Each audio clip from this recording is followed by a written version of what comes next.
ఒక ఇంటర్వ్యూలో ఇంగ్లీష్ లో ఒక ఇంటర్వ్యూ చేస్తా ఒక అతను పవన్ కళ్యాణ్ గారిని ఈ మధ్య ఒక మాట అడిగారు. ఈ ఫైనాన్షియల్ క్రైసిస్ ఇదంతా ఎందుకు వచ్చింది రాష్ట్రంలో కంటే బికాస్ ఆఫ్ ఫ్రీ బీస్ అన్నాడు. చాలా సరదాగా, వెరీ క్యాజువల్ గా. ఆ ఇంటర్వ్యూ చేసేవాడు because of the previous government అని అడిగితే అవునంటాడు. ఒకటి. రెండు, గరికిపాటి గారు అని ఆయన ఇంకొక ఆయన అంటాడు, గుడ్డు ఎందుకు పెడుతున్నారు పిల్లలకి మధ్యాహ్న భోజనంలో? అసలు భోజనం ఎందుకు పెడుతున్నారు? బట్టలు ఎందుకు ఇస్తున్నారు? షూస్ ఎందుకు ఇస్తున్నారు? బ్యాగులు ఎందుకు? ఇవన్నీ ఆపేయండి. ఆపేసి ఒక్క చదువు మాత్రం చెప్పండి అంటాడు.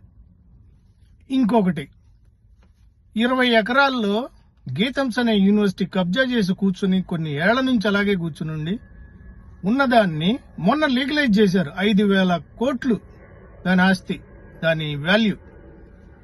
వీటి గురించి ఇప్పుడు పిల్లల గుడ్లు గురించి మాట్లాడుతున్నారు, వాళ్ళ భోజనం పెట్టొద్దని చెప్తున్నారు, గవర్నమెంట్ కి సలహాలు ఇస్తున్నారు, అలాగే ఫ్రీ బీస్ ఇవ్వకూడదనేది ఒకటి చెప్తున్నారు. ఇన్ని మాట్లాడుతున్న మేధావులు ఒక్కళ్ళు కూడా కనీసం 99 పైసలకి వందల ఎకరాలు ఎలా కట్టబెట్టారు, ఎలా దారాదత్తం చేశారు ప్రభుత్వ ఆస్తి అనేది ఎవరన్నా ఒక్కళ్ళన్నా అడిగారా? ఇంతమంది మేధావులు ఇన్ని సలహాలు ఇస్తున్నారు ప్రభుత్వానికి, ఉచిత సలహాలు. ఒక్కళ్ళన్నా అడిగిన పాపన పోయారా? 5,000 కోట్ల ఆస్తి అక్కడ గీతంస్ది. ఇక్కడేమో 99 పైసలకేమో వందల ఎకరాల ఇది.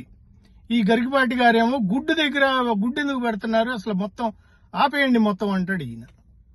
ఇంత మేధావులు, అసలు మీకు నమస్కారం రా నాయన.